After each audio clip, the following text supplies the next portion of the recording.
Okay बच्चों, good morning.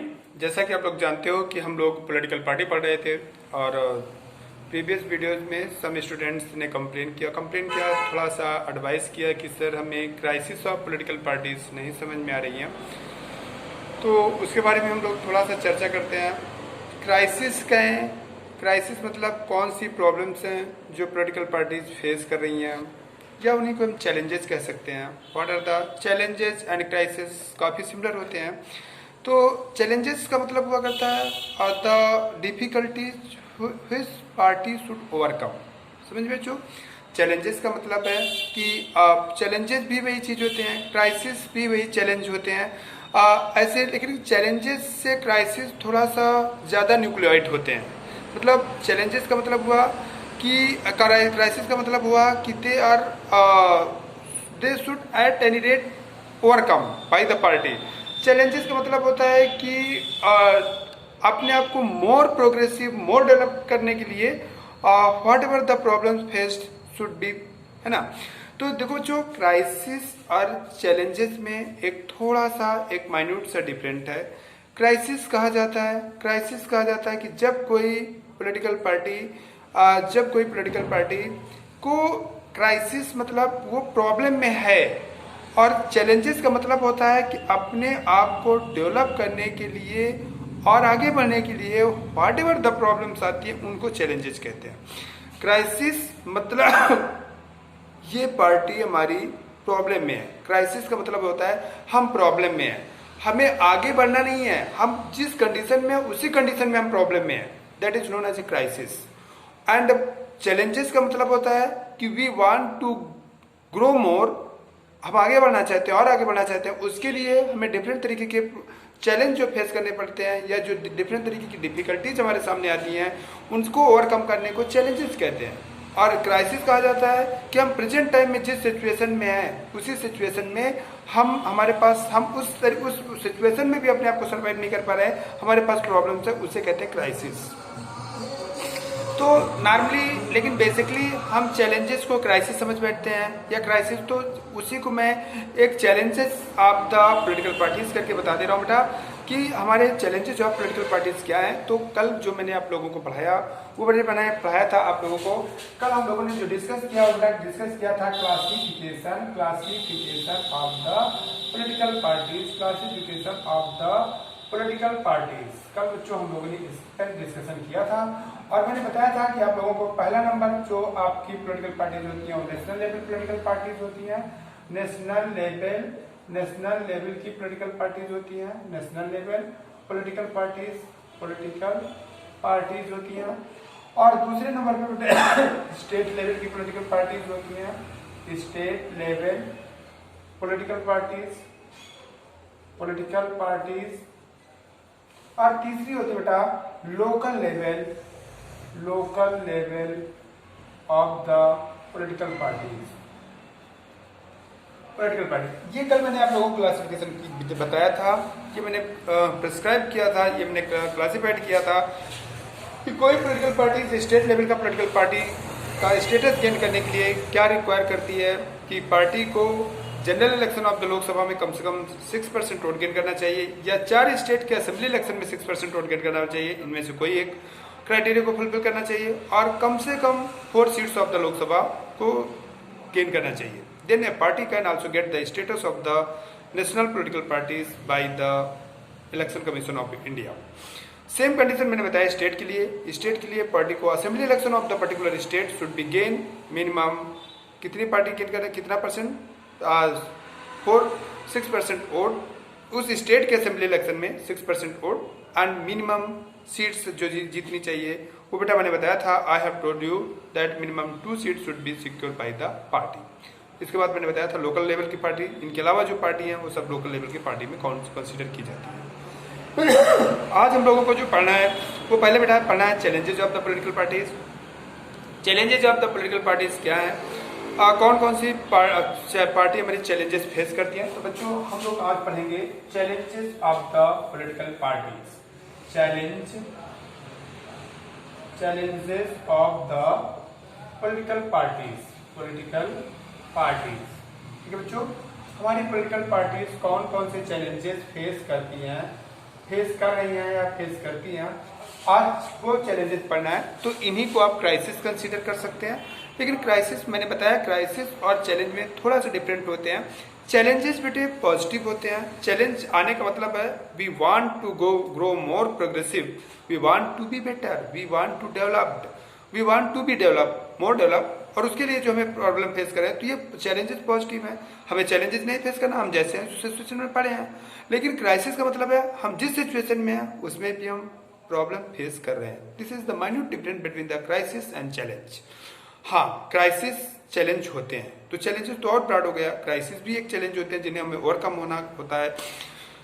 तो बातें आज हम करते हैं कि आज हम लोगों के पास, पॉलिटिकल पार्टीज के पास हमारे कंट्री में कैसे कैसे चैलेंजेस हैं जो हमारी पॉलिटिकल पार्टीज फेस कर रही हैं। तो पहला पॉइंट आता है बेटा failure of the political leaders, या पॉलिटिकल पार्टीज का फेल्योरनेस होना to fulfil the needs of the man या एक्सपेक्टेशन ऑफ द पीपल। पहली चीज बेटे, parties, most of parties public के, एक बात मैं आपको बता दूं बच्चों, एक्सपेक्टेशन ऐसी चीज होती है विच कैन नेवर फुलफिल, जो कभी फुलफिल नहीं हो सकती। एक तो ये बात मैं कहूँ, अगर पार्टीज में ये एक पॉइंट को अगर मैं डिस्कस करता हूँ कि पार्टीज आर नॉट, वैसे पार्टीज को मैं फेवर नहीं कर रहा, पॉलिटिकल पार्टीज करप्शन करती हैं, मोस्ट ऑफ लीडर करप्ट होते हैं, मोस्ट ऑफ, मैं सबके बारे में नहीं कह रहा, ठीक है। लेकिन बात यह है कि ये डेमोक्रेटिक सिस्टम है। डेमोक्रेटिक सिस्टम को क्रिटिसाइज करते हुए किसी ने कहा था this is the baddest form, लेकिन till none today, none of today till today, उनमें से best form of the government है डेमोक्रेसी। तो मैं आपको बता रहा था कि एक्सपेक्टेशन कभी फुलफिल नहीं होती हैं। फॉर एग्जाम्पल, आप किसी को फैसिलिटीज देना, प्रोवाइड करो, फैसिलिटी देते जाओ देते जाओ देते जाओ, उसकी एक्सपेक्टेशन बढ़ती जाएगी बढ़ती जाएगी बढ़ती जाएगी। फॉर एग्जाम्पल, तुम्हारा दोस्त है, तुम उसका काम करने लगो, उसका होमवर्क करने लगो, उसको होमवर्क किताब कॉपी प्रोवाइड करने लगो, फिर धीरे धीरे कहो यार लाओ तुम्हारी मदद कर देते हैं फुलफिल करने में, फिर धीरे धीरे कहोगे लाओ अच्छा हम कर देते हैं, फिर कहोगे अच्छा तुम बैठो हम आज कर देते हैं, फिर कहोगे अच्छा लो तुम नाश्ता करो और हम आज तुम्हारा काम कर देते। तो बेटा उसकी एक्सपेक्टेशन बढ़ती चली जाएगी। वो सोचेगा अरे जिस दिन नाश्ता देना बंद, उस दिन कहेगा बहुत गंदा आदमी है ये, या जिस दिन, सॉरी नाश्ता के बारे में नहीं बात कर रहा, जिस दिन आप उनका काम करना बंद कर दोगे, आप उनका लिखना बंद कर दोगे, उस दिन वो आपको क्रिटिसाइज करना स्टार्ट कर देंगे और ये कहना स्टार्ट कर देंगे कि अरे ये बिल्कुल हम बहुत बदतमीज टाइप के लड़का है या लड़की है। ठीक है, अगर तुम उनका काम नहीं करोगे, जिस दिन से करना बंद कर दोगे, तुम कहोगे नहीं यार अपना होमवर्क तुम खुद करो हम अपना करेंगे, तो उस दिन से कहेंगे तुम बहुत बदतमीज हो और तुम्हारे क्रिटिसाइज करना शुरू कर देंगे। तो ये एक्सपेक्टेशन होती है बेटा, एक्सपेक्टेशन कभी फुलफिल नहीं हो सकती हैं। एक्सपेक्टेशन बहुत ज़्यादा होती हैं, बहुत आगे बढ़ती चली जाती हैं। तो मेरा कहना मतलब सिर्फ इतना है कि एक्सपेक्टेशन, पब्लिक के एक्सपेक्टेशन को फुलफिल नहीं कर पा रही पॉलिटिकल पार्टीज। इसे आप उसी लेवल पे लीजिएगा कि जो बेसिक पॉलिटिकल पार्टीज की ड्यूटीज होती हैं वो नहीं कर पा रही हैं, वो नहीं कर रही हैं। बाकी पब्लिक के एक्सपेक्टेशन तो बहुत आगे बढ़ते चले जाएंगे। पब्लिक आज चाहेगी कि सरकार हमको पैसा दे दे, फिर चाहेगी कि हमारे लिए घर दे दे, फिर चाहेगी अरे घर के पैसा तो दी है, गाड़ी भी दे दे, फिर गाड़ी दे दो, कहेगा अरे यार छोटी गाड़ी तो दी है, अरे कोई एसी गाड़ी दे दे, फिर है ना। तो इस तरीके से public can never be satisfied, वो अलग बात है। लेकिन फिर भी एक गवर्नमेंट की, एक पॉलिटिकल पार्टीज की जो एक बेसिक एक्सपेक्टेशन होनी चाहिए पब्लिक की, उसे तो फुलफिल करना ही चाहिए। तो पहला, पब्लिक बेटा पॉलिटिकल पार्टीज पब्लिक के बेसिक एक्सपेक्टेशन को फुलफिल नहीं कर पा रही हैं। इसके बाद बच्चों, lack of internal democracy. Question आता है बेटा, lack of internal democracy.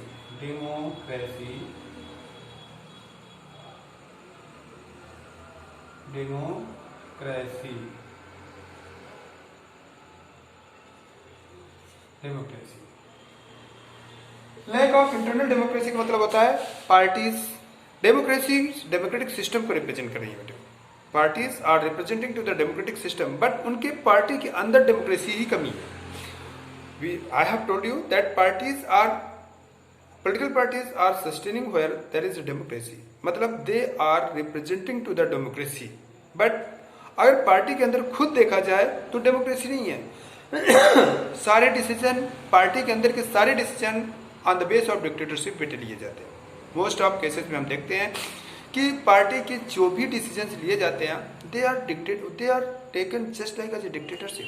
For example मैं आप लोगों को बता दूं बच्चों कि अगर कोई भी पार्टी का लीडर है, कोई भी पार्टी का लीडर है तो अपने पार्टी के डिसीजंस को ऐसे लेता है कि जैसे पार्टी उसकी प्राइवेट प्रॉपर्टी है। फॉर एग्जाम्पल, आप सपा में हैं, मैं किसी पार्टी को क्रिटिसाइज नहीं कर रहा, मैं एक पार्टी सिस्टम को, लेकिन मुझे मजबूरी में एग्जाम्पल पे आना पड़ता है बेटा, क्योंकि वो आपको ज़्यादा अच्छे से सेटिस्फाई कर देगा, क्योंकि आप उस सिस्टम को देख रहे हो, परिचित हो। तो मैं मान लेते हैं सपा में है, सपा में आप अखिलेश या मिस्टर मुलायम सिंह के खिलाफ आप बोलिए, देखिए आपको लात मार के भगा दिया जाएगा, जबकि क्या अखिलेश और मुलायम सिंह में कमी नहीं है। आप बीजेपी में है, अमित शाह और नरेंद्र मोदी के खिलाफ बोलिए, आपको लात मार के भगा देंगे पार्टी वाले, ठीक है। जबकि क्या हमारे पास आइडियाज नहीं है? क्या हम जानते नहीं कि कुछ कमियां होंगी जिनके बेस पर हम क्रिटिसाइज कर सकते हैं उनको? लेकिन नहीं, अगर मायावती की पार्टी में मायावती के खिलाफ बहन मायावती आप नहीं बोले तो समझिए आपका पार्टी में रहना पॉसिबल नहीं है। पार्टी में कौन बंदा कौन सी पोस्ट को होल्ड करेगा, ये सारी चीजें बेटा डिसाइड की जाती है डिक्टेटरशिप में। कोई पार्टी के मेंबर्स के बीच में कोई चुनाव नहीं होता कि अच्छा ये बताइए कि इनको कोऑर्डिनेटर बना दिया जाए या इनको जिलाध्यक्ष बना दिया जाए या इस एरिया से सीट चुनाव कौन लड़ेगा, ऐसा कुछ नहीं है। जबकि बेटे नियम ये है, डेमोक्रेसी ये है कि अगर इलाहाबाद से मान लेते इलाहाबाद पार्लियामेंट्री सीट से, इलाहाबाद पार्लियामेंट्री कॉन्स्टिट्यूंसी से चुनाव लड़ना है, तो इलाहाबाद के जो लोकल पार्टी के मेंबर हैं, उस पार्टी के मेंबर है, लोकल पार्टी मतलब उस पार्टी के मेंबर जो लोकल लेवल के मेंबर हैं, उन मेंबर्स के थ्रू एक वोटिंग होनी चाहिए कि ये बताइए कि इलाहाबाद कॉन्स्टिट्यूंसी से हमारी पार्टी से कौन बंदा चुनाव लड़ना चाहिए, और वो लोग डिसाइड करेंगे। लेकिन ऐसा नहीं है, ऊपर से लिस्ट आती है कि ये बंदा यहाँ से चुनाव लड़ेगा, वही बंदा चुनाव लड़ेगा, ये 100% श्योर है, ठीक है। लिस्ट कुछ लोग डिसाइड कर देते हैं, वही चीजें करना होता है। कोई जनरल पब्लिक को, जनरल लीडर्स को या आम लीडर को बेटा पता भी नहीं होता कि उसकी पार्टी में क्या हो रहा है। तो ये लैक ऑफ इंटरनल डेमोक्रेसी है, पार्टी के अंदर खुद ही डेमोक्रेसी नहीं है, जबकि वो डेमोक्रेटिक सिस्टम को रिप्रेजेंट कर रही है। तो ये भी बेटा एक मेजर चैलेंज है फॉर द पॉलिटिकल पार्टीज के लिए। फिर इसके बाद बच्चों आते हैं lack of information for the general leaders. जो छोटे लेवल के लीडर्स होते हैं, पार्टी के लीडर हैं, लेकिन उनको बेटा कोई इन्फॉर्मेशन नहीं है कि पार्टी के अंदर क्या हो रहा है, कौन सा डिसीजन है। वो वेट करते हैं कि पार्टी के टॉप लीडर क्या बोले, किसी भी घटना के बारे में वो बिल्कुल क्लियर कट जस्टिफिकेशन नहीं कर सकते। वो वेट करते हैं कि हमारे टॉप मोस्ट लीडर्स इस बारे में क्या आइडिया देते हैं, और जो भी आइडिया वो बेटा दे देते हैं, सेम उसी आइडियाज पर वो बोलना या वर्क करना शुरू कर देते हैं, ठीक है। उनको कोई, तो मतलब ये क्या है, दिस इज की इन्फॉर्मेशन ही नहीं है उनके पास कि हम कैसे किस सिचुएशन में कैसे हैंडल करेंगे। They have lack of information. इसके बाद बच्चों सबसे ज्यादा इंपॉर्टेंट है कि हमारे जो लीडर्स हैं वो पर्सनल लॉयल्टी पर ही वर्क करते हैं बेटा, लॉयल्टी पर ही वर्क करते हैं। पर्सनल लॉयल्टी का मतलब होता है कि वो अपने पर्सनल इंटरेस्ट को पहले ध्यान देते हैं, अपने पर्सनल फायदे के लिए काम करते हैं, कंट्री या पार्टी या सरकार के लिए बहुत कम। तो ये भी एक बेटा पार्टीज के लिए बहुत ज़्यादा चैलेंजेस का विषय बना हुआ है कि उन्हें ग्रास रूट टॉप के लीडर्स नहीं मिल रहे।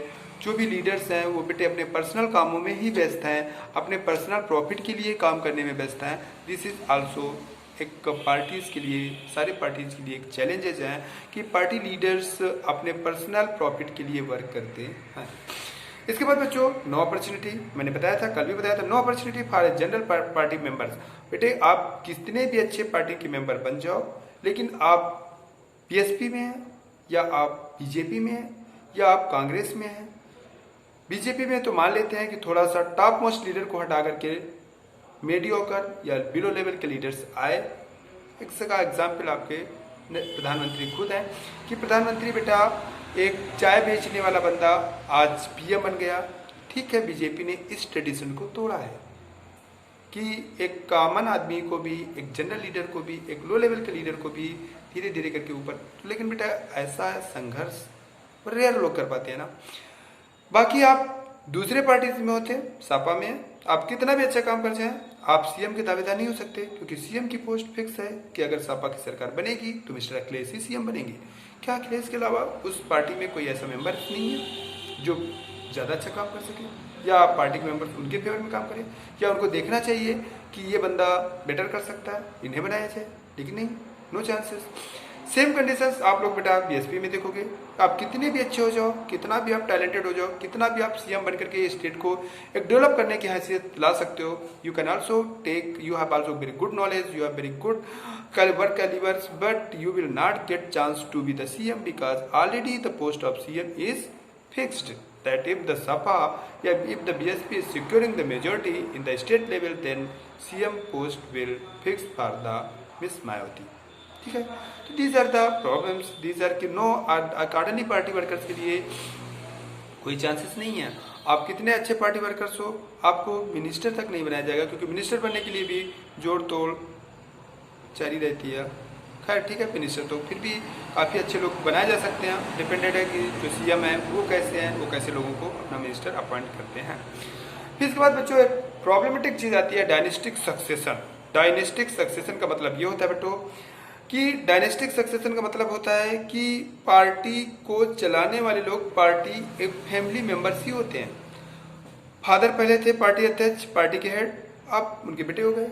एग्जाम्पल, कांग्रेस में जवाहरलाल नेहरू, इंदिरा गांधी, राजीव गांधी, सोनिया गांधी, राहुल और प्रियंका गांधी, एक ही फैमिली पूरी पार्टी को चला रही है यार, जनरेशन बाई जनरेशन चला रही है। ये तो मोनार्चियल सिस्टम को रिप्रेजेंट करने लगा। Same condition we get it in Sapa. We are seeing mister Mulayam Singh Yadav, अब उनके लड़के अखिलेश यादव उस पार्टी को चला रहे हैं। We are getting the same conditions in BSP, miss Mayawati, and at present time she is वो अपने किसी भी सभा में जाती है तो अपने भतीजे, क्योंकि उनके खुद के बच्चे नहीं है, क्योंकि वन मैरिड है, रिजल्ट क्या है कि वो अपने भतीजे आकाश को लेकर के जाती हैं और कहती है ये मेरे पॉलिटिकल उत्तराधिकारी हैं। अरे यार, उत्तराधिकारी यही नहीं, यहाँ पर इलेक्टेड प्रोसेस है। Democracy means elected process, no उत्तराधिकारी, नो डायनेस्टिक सक्सेशन नहीं हो रहा कि आप हटेंगे तो आप आएंगे, ये इनकी जगह पर आएंगे। कोई राज सिस्टम्स नहीं है, कोई मोनार्चियल सिस्टम नहीं है। लेकिन आज भी हम इंडिया में ये चीज़ें पाते हैं जो डेमोक्रेसी के लिए बेटा अच्छी बातें नहीं है, जो कि डेमोक्रेसी को एक अच्छे तरीके से शो नहीं करती। इसके बाद बच्चों growing money and muscle power, ये भी एक बहुत इंपॉर्टेंट है। आप लीडर हैं, आप लीडर में 4-5 गाड़ी से नहीं चल रहे तो आपकी कोई वैल्यू नहीं है। आप सिंगल गाड़ी से जा रहे हैं।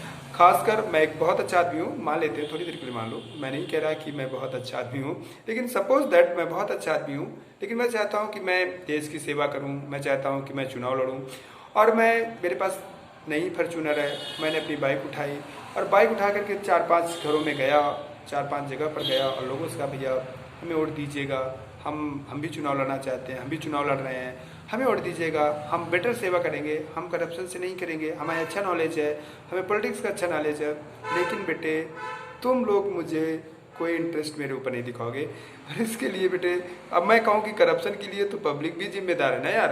अगर मैं पैदल आ रहा हूँ, मगर बाइक से आ रहा हूँ, तो आप मुझे इंटरेस्ट ही नहीं ले रहे हो। अगर मैं 4-5 फॉर्च्यूनर से आ जा रहा हूँ तो अरे नेताजी आ गए भाई, नेताजी आ गए, और कह करके सब लोग उनका रिस्पेक्ट करते हैं, बढ़िया मस्ती से बैठाते हैं। 10-20 में गनर लेके चलूँ तो और ज़्यादा मुझे रिस्पेक्ट मिलता है। तो ये रिस्पेक्ट दे कौन रहा है ना यार, हमारी सोसाइटी के लोग ही तो दे रहे हैं। तो सोचो, सोसाइटी के लोग खुद ही नेताओं को ऐसे देखना चाहते हैं।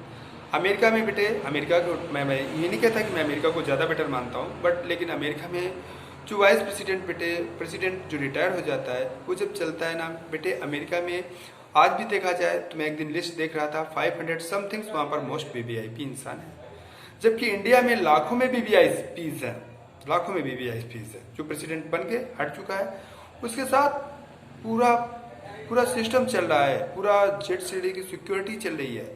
क्या ना यार, अमेरिका में जो बेटा वाइस प्रेसिडेंट के कुर्सी से रिटायर होता है, वो बाद में नौकरी ज्वाइन करता है और नौकरी करता है। For example mister Barack Obama फिर से अपने पुराने जॉब में लौट गए, ठीक है, पहले वो प्रेसिडेंट बने। लेकिन इंडिया में कोई यक्स प्रेसिडेंट अपना या वो यक्स प्राइम मिनिस्टर अपना कभी पुराने काम पे नहीं जा सकता।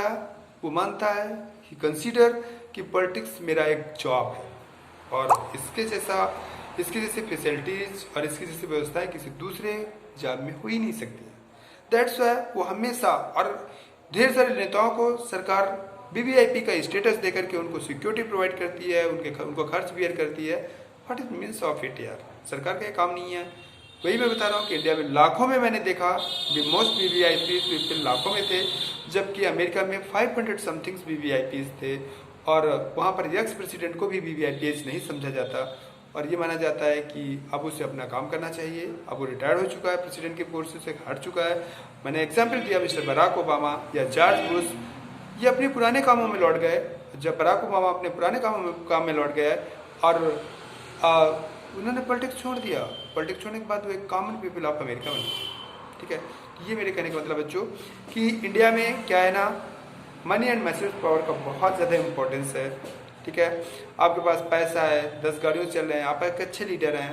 ठीक है, आपके पास पैसा नहीं है, आप बाइक से जा रहे हो प्रचार करने, लोगों से कह रहे हो हाथ जोड़ के कि मैं बहुत अच्छा आदमी हूँ, मैं करप्शन नहीं करूँगा, लेकिन फिर भी लोग आपको नहीं, आप लोग वोट उनको देंगे जो 4-5 फॉर्चूनर से उनके घर आए हैं, या जो भी मोस्ट वीवीआईपी गाड़ी से आए हैं, मोस्ट पावरफुल तरीके से आए हैं। ठीक है बच्चों, तो यार ये प्रॉब्लम्स हम देखते हैं, तो इससे बेटर होना चाहिए। मेरे कहने का मतलब ये है, parties provide the meaningful choice of the public को मीनिंगफुल चॉइस नहीं प्रोवाइड कर पा रही हैं, उनके एजेंडा, पार्टी अपने एजेंडा को क्लियर कट नहीं बोलती हैं। इसके बाद आइडियोलॉजी, क्लियर कट आइडियोलॉजी नहीं बनाती हैं। ठीक है, पार्टीज की ये भी बहुत बड़ी प्रॉब्लम है कि क्लियर कट आइडियोलॉजी नहीं बना पाती हैं। तो ये बेटे कुछ प्रॉब्लम्स हैं जो हमारी पार्टीज फेस कर रही हैं। इन प्रॉब्लम से पार्टीज को ओवरकम होना चाहिए, तभी एक रियल डेमोक्रेटिक सिस्टम को डेवलप किया जा सकता है। फिर बच्चों आता है कि सजेशंस, पॉलिटिकल पार्टीज को कैसे रिफॉर्म किया जाए। क्वेश्चन ये आता है कि पॉलिटिकल पार्टीज को कैसे रिफॉर्म किया जाए, कैसे क्रिमिनलाइजेशन से रोका जाए, कैसे डायनेस्टिक सक्सेशन को रोका जाए। इस तरीके के कुछ केसेस आए। इसके केसेस में हमारे सुप्रीम कोर्ट ने भी काफ़ी इम्पोर्टेंट रोल प्ले किया कि पॉलिटिकल पार्टी से करप्शन को या इसको कैसे रोका जाए। तो बच्चों एक बहुत निगेटिव आया, एक निगेटिव चीज़ डेवलप हो रही थी, दैट इज एंड एक defection law, anti defection law एक आया।